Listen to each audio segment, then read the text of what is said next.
সবাইকে বিজয় দিবসের শুভেচ্ছা।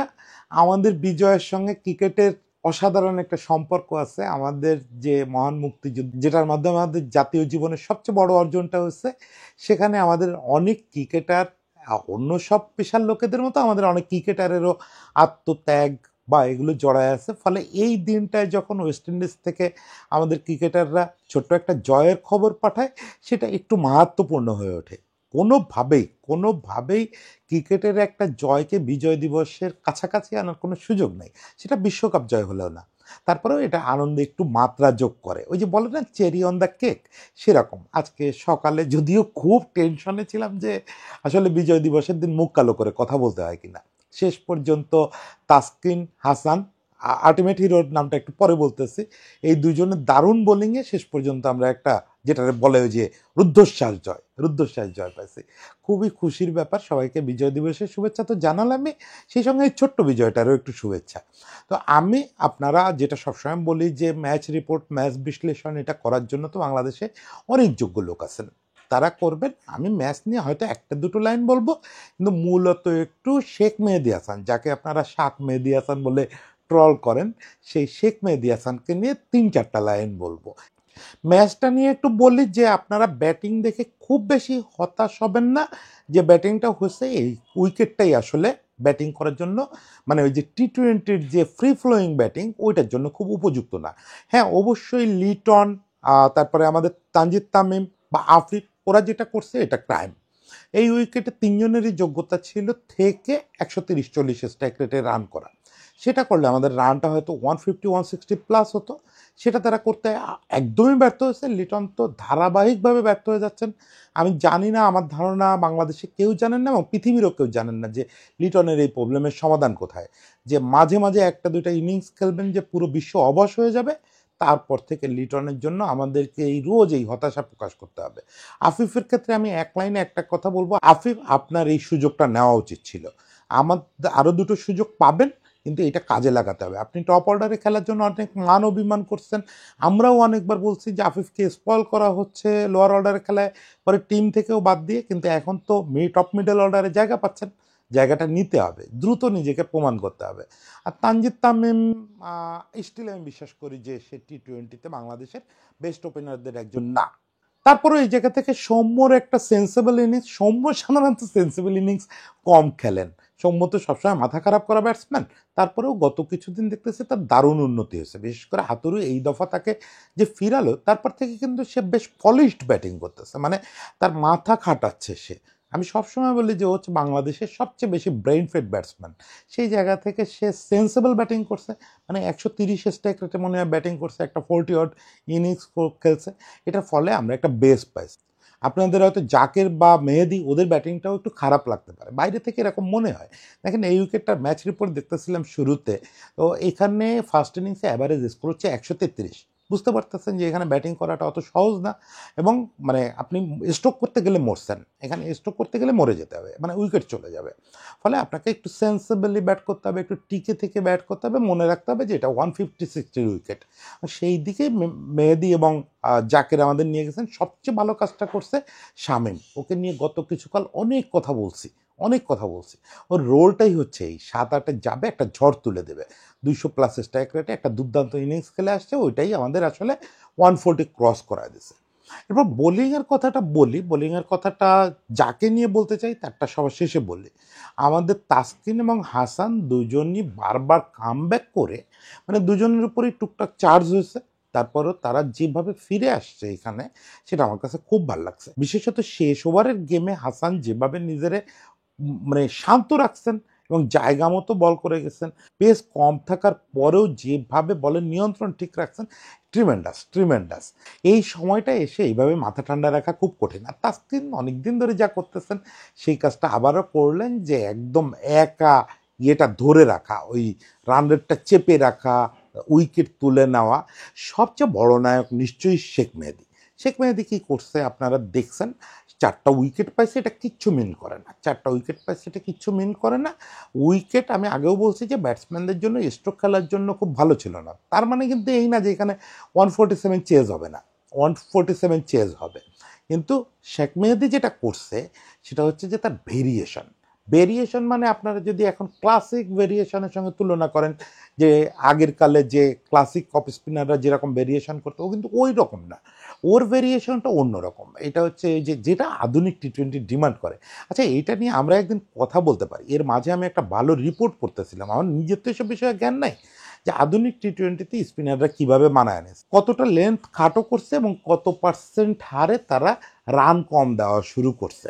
এবং এই জায়গাটায় শেখ মেহেদী সম্ভবত বাংলাদেশের একমাত্র অফ স্পিনার যে এই ইন্টারন্যাশনালি যে টি-20 বোলিংয়ে যে রেগুলেশনটা হয়েছে, শর্টার ফরম্যাট বলের যে রেগুলেশনটা হয়েছে, সেটা ধরতে পারছে, যে লেন্থের কারুকাজ করা এবং মাঝে মাঝে সেটা অফ স্টাম্পে ফেলা, অফ স্টাম্পের বাইরে ফেলা, কখনোই মিডল বা লেগ স্টাম্পে না ফেলা। এই যে ম্যাজিকটা সে ধরতে পারছে, কখনো কখনো প্রয়োজন বুঝতে একটু লেন্থটা বাড়ায় দেওয়া, এটা অসাধারণ একটা ব্যাপার। আপনি দেখেন, ও যে ওভারে 3টা উইকেট পাইল, বোধহয় ইনিংসের 7th ওভার ছিল, মানে প্রথম বলটা করলো সে অফ স্টাম্পের বাইরে খাটো লেন্থে, উইকেট পেল। দ্বিতীয় বলটা সে করলো হচ্ছে ফুল আর একটা ডেলিভারি করলো, মানে লেন্থ একটু বাড়ায় দিল। তৃতীয় বলটা একেবারেই ফুল টস ধরনের ছিল। মানে এই যে পরপর 3টা লেন্থে 3টা ম্যাজিক করলো, এই জিনিসটাই ওকে অন্য মাত্রায় নিয়ে যাচ্ছে শর্টার ফরম্যাটে।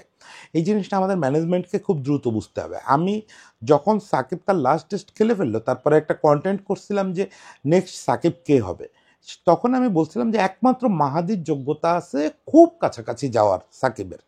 তখন অনেকে একটু হাসাহাসি করছিলেন, আমাকে ফোন করেও দু একজন সিনিয়র মজা নিচ্ছেন। তো যাই হোক, সেটা হাসাহাসি করার কারণ হচ্ছে যে শেখ মাহাদি ক্লাসিক ক্রিকেটার না, ক্লাসিক অলরাউন্ডার না। ফলে একটা ফিল আসে যে ওরে দিয়ে কীভাবে সাকিবের জায়গাটা হবে।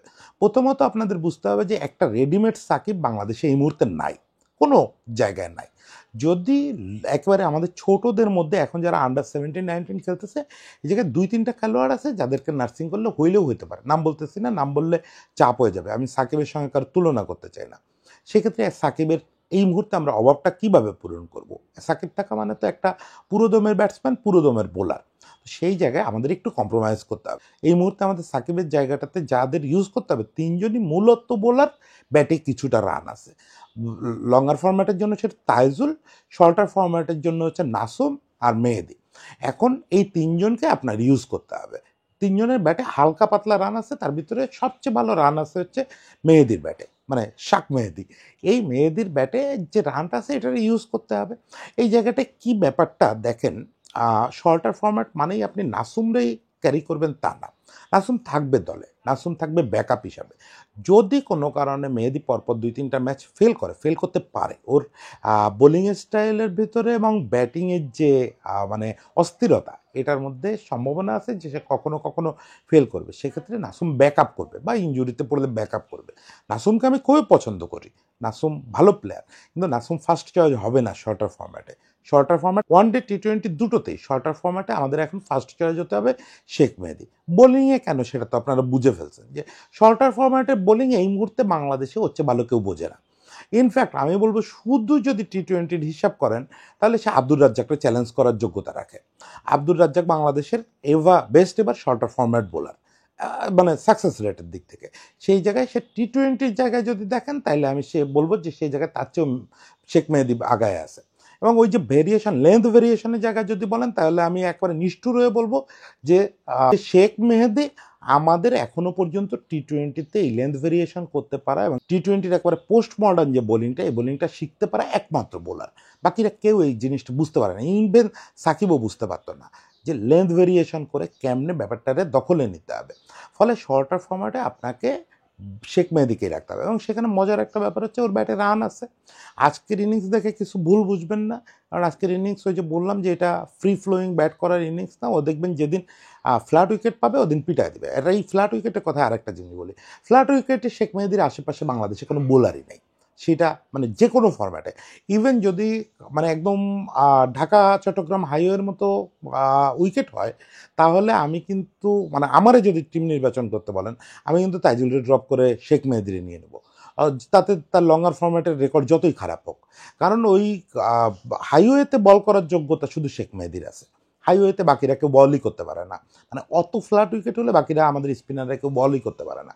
ফলে শেখ মেহেদিকে নার্সিং করতে হবে। এই যে টানা 1-1.5 বছর তারে খেলার বাইরে রাখা হলো, তারে ম্যাচ দেওয়া হলো না, এটা খুব অন্যায়, খুব অন্যায়। এই ছেলেটাকে একটু নার্সিং করতে পারলে, আবারও বলতেছি, সাকিবের জায়গা কেউ নেওয়ার মতো অবস্থায় বাংলাদেশে এই মুহূর্তে নাই, কিন্তু অভাবটা একটু কম চোখে পড়বে। শেখ মেহেদীর যদি আপনি অ্যাটলিস্ট শর্টার ফরম্যাটে প্রতিটা ম্যাচ খেলায় যান, এই আজকে অনেকগুলো রান করছে, দুর্দান্ত দুর্দান্ত বল করছে, 4টা উইকেট পাইছে, এই জন্য কথাগুলো বলার একটা মঞ্চ পাইলাম। এখানে বসে বললে অনেকে শুনতে পাবেন, মানে আজকে তো সাফল্যের দিন, কিন্তু এটা আমি ওর যেদিন ব্যর্থতার দিন আসবে সেদিনও বলবো যে শেখ মেহেদী শুড বি কন্টিনিউড। এইটা করলে আমরা হয়তো একটা ভালো জায়গায় যেতে পারবো। সঙ্গে আমাদের ব্যাটসম্যানদের রান করতে শিখতে হবে। এই যে ব্যাটসম্যানরা যা করতেছেন এটা করলে হবে না। যাই হোক, বিজয় দিবস, শুধু ভালো কথা বলবো। আর তানজিম সাকিব আর রিশাদকে নিয়ে দুটো ছোট্ট ছোট্ট কথা। তানজিম সাকিব কি মানে একটু পিটুনি খেলে আউলায় যাচ্ছেন, যেটা বলে ওইটা হচ্ছেন, সেক্ষেত্রে তার বোলিং কোচ যেন তাকে নিয়ে এটা একটু আলোচনা করেন। তানজিম সাকিবের কয়েকটা ডেলিভারিতে দেখলাম যে একটা বাউন্ডারি তারে শেষ দিকে রোবমান পাওয়েল তাকে একটা বাউন্ডারি মারলো, সেটা বেশ ভালো বল ছিল, রোবমান পাওয়েল বানায় পিটান দিল, পরের বলটা তানজিম সাকিব ফুল টস করে দিল, মানে ওই বাউন্ডারিটাও হজম করতে পারে নাই।